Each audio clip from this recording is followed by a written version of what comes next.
Hello everybody, welcome to Fruitful Trees, and today on the show I got a real treat for you. We're coming up here on the end of mango season, and I just had some mangoes. How am I still eating mangoes at the end of mango season? I don't have a lot of late season mangoes in bloom right now, but Alex at Tropical Acres Farms does. And as per your request, you asked me what are some of the best late season varieties that are available, and I'm in front of one of these. This is in my neighbor's yard. I have one of these trees as well, but it's not giving any avocados yet, but this one is. This one is looking beautiful. This is a cotton candy mango. Cotton candy mango. And he has several left on here, and it's still mid-August of 2022. And we are going to see Alex today at Tropical Acres Farms and talk about this particular variety, cotton candy mango. So here he goes. All right, everybody, here we are back at Tropical Acres Farms. Here's Alex, and we're in towards the tail end of mango season, and we're in front of this amazing tree here. And I remember when you planted the bunch of these trees, or when you got them, at least when you had them up front years ago. Right. Tell everybody what this is and what you're going to talk about today. Okay, today we're going to talk about cotton candy mango, which is a late season variety that we're very fond of here, and it's from Gary Zill's breeding project. This particular specimen is actually a topwort tree, so we didn't plant this tree. It was a seedling that was quite old, decades old, that was growing on this property, probably for at least since the 50s or 60s. So this was a tree that we cut back, didn't intend to keep because the seedling was not of very good quality, and so we decided to turn that stump, rather than grind it out, turn it into a different variety and use the old stump and root system. So this tree was one that I grafted over. I don't remember how many years ago this was. At this point, it might have been 5 years ago, but I think it could have been less than that. And anyway, I decided to turn it into a cotton candy. Now, cotton candy, Paul, as you mentioned, we had some that we planted in the ground, straight into the ground. So we have quite a few of those here. I also planted one in my own backyard. So it's a really, really exceptional mango, and it's one that's become more popular in recent years. The name, of course, is catchy. As far as its history is concerned, I mentioned it's from Gary Zill's breeding project. It was probably, I guess it was probably planted in the 90s. It was a Keitt seedling. So the Keitt is a standard late season mango from South Florida, and cotton candy was a seedling of Keitt, likely a hybrid between Keitt and the Gary mango. So, of course, a lot of Gary Zill's selections were hybrids with the Gary. He was looking for that to be in the parentage of a lot of the varieties he was selecting, and so he was crushing up the leaves and smelling them. If they smelled like Gary mango, it got to stay in a lot of cases. So, but anyway, cotton candy, a late season mango, but not as late as the Keitt mango. The Keitt mango can make it into September. I've seen examples make it into actually like October or even later. Cotton candy is more like a late July, August mango. So I would say it mimics the season of the Kent mango rather than the Keitt. And it is a fairly vigorous grower. So this top work here, as you can see, is fairly tall now, not necessarily representative of what a planted tree would look like at the same age. And we do have, I guess, maybe 7 or 8 planted cotton candies, both here and one in my own backyard. And it's been at least a moderately vigorous to vigorous, variety. So not a great choice for a small space, but if you've got, space for a tree that, let's say, you could maintain in the 12 to 15 foot range with pruning, then cotton candy is one to consider. Its flavor falls into what we would call the classic flavor group, but it's a very, very sweet classic flavored mango. It's kind of, I've compared it before to the Honey Kiss mango, but with much more intense sweetness. So if you've ever tried a Honey Kiss, that's another late season variety that we could discuss. It's got an aroma kind of similar to the Gary mango. It's got, in the aroma, you've got notes of citrus and other things going on. It's a pretty complex aroma, but the flavor is more of the classic sort. And there is still fruit on this tree, so we'll take a look at some of these. There's some down here. Yeah, there's some down here. There's still some up inside here as well. And I see one that's ready to pick right here. This is a smaller one, it looks like.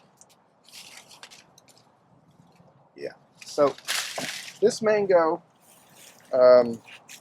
is the type that you don't want to let ripen on the tree.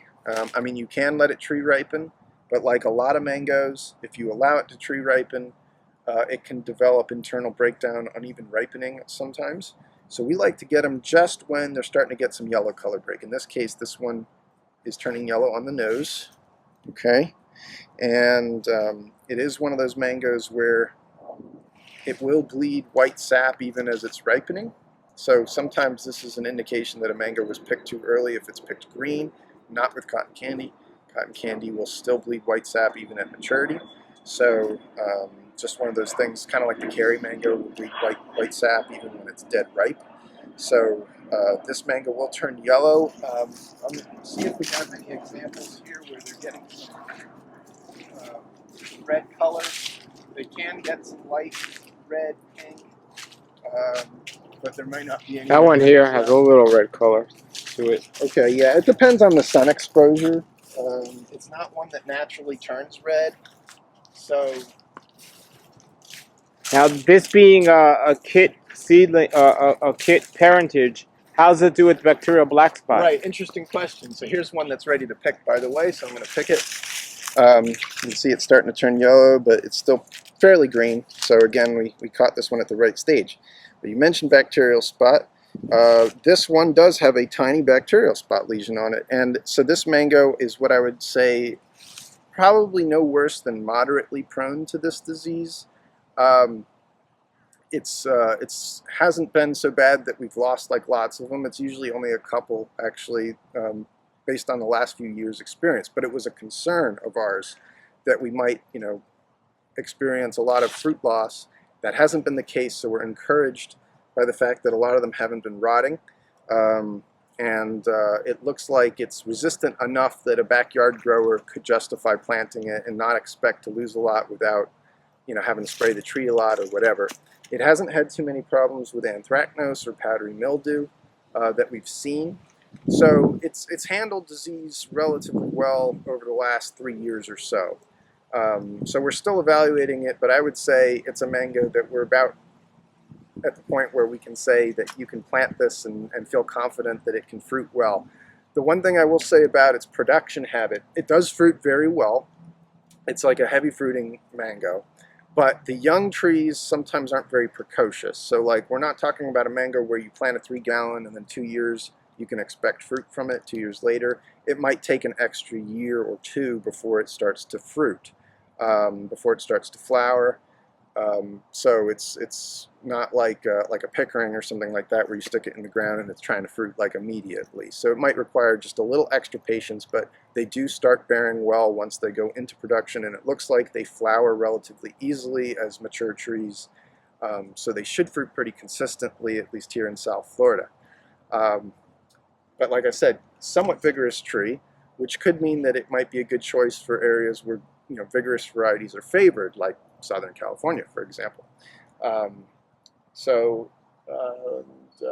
As far as manageability, I think you can keep it in like the 12 to 15 range with pruning. If you don't prune this tree, it's going to probably get pretty big. It's not as lanky as a Keitt mango tree. I would say it's probably a little denser of a canopy than a Keitt, not quite as open, but the vigor is probably similar. Now, when I've tasted this, it's only been once that I tasted it, once or twice. Near the skin, it tasted like cotton candy, but the rest of the mango didn't. Right. I think the name may be a little misleading. I certainly, when I try this mango, I don't think cotton candy, but I have picked up some notes of that, so I guess maybe there was some justification in naming it that. But it's definitely a very sweet mango, and so that name, definitely, implies a lot of sweetness, and it's one of the sweetest mangoes we grow. I mean, like we. What mango would you say? Give us another example of a popular mango it tastes similar to. Honeykiss, yeah. Okay. So I mentioned that a little earlier. The Honeykiss is probably the closest comparison. in terms of the flavor, but it is sweeter than Honeykiss, so it's more intense. And much bigger, right? Honeykiss are smaller, Honeykiss right? are small trees usually, almost dwarfish. This is a more vigorous mango for sure. The fruit also get larger, so you can see this is, I've gotten quite a few this size. This is a smaller example. This is about as small as a cotton candy mango will get. If we look at the other fruit on the tree here, you'll see that if you look up in here, that's probably typical size. They're probably usually around a pound, sometimes over a pound in weight. And here we have another one that's ready to pick, so I'm going to pick it. See how it's turning yellow? Yep, starting to turn yellow here. So this is not, right here, this is not bacterial spot. This is just friction, a friction mark from where it was rubbing against a branch. So this one's fine. It's got a couple of ants on it. But anyway, so this mango definitely needs a few days to ripen. And as you can see, we got white sap bleeding out of it, even though it's ready to pick. So anyway, we've been really impressed with the production. I'm glad we planted these trees when we did. And it's a variety that we're definitely going to keep around.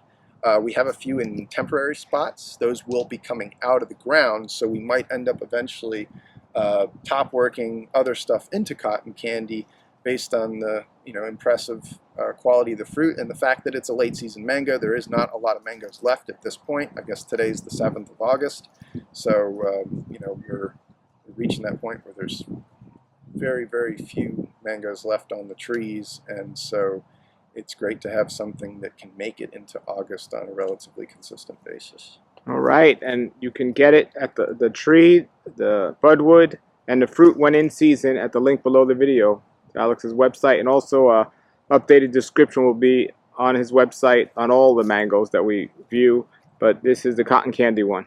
Yep. Thanks, Alex. Thank you. Right. Okay, Alex, thank you so much for that. There's one more left here. Well, there's several left on my neighbor's tree here, but Alex still has a good amount, as you saw on his trees, so you can still order them as of now from Tropical Acres Farms. I'll put the link below the video, and I do suggest getting a tree. As Alex was saying, they're a great late season variety, and just a great variety of mango overall. It's just excellent. So check out the link below the video if you want to get some budwood for this, or also even buy a tree. Alex at Tropical Acres Farms will have those as well. Until then, everybody, put your comments and questions below. Like and subscribe if you like this channel and you want to subscribe for some more videos. Until then, everybody, have a great day and keep growing.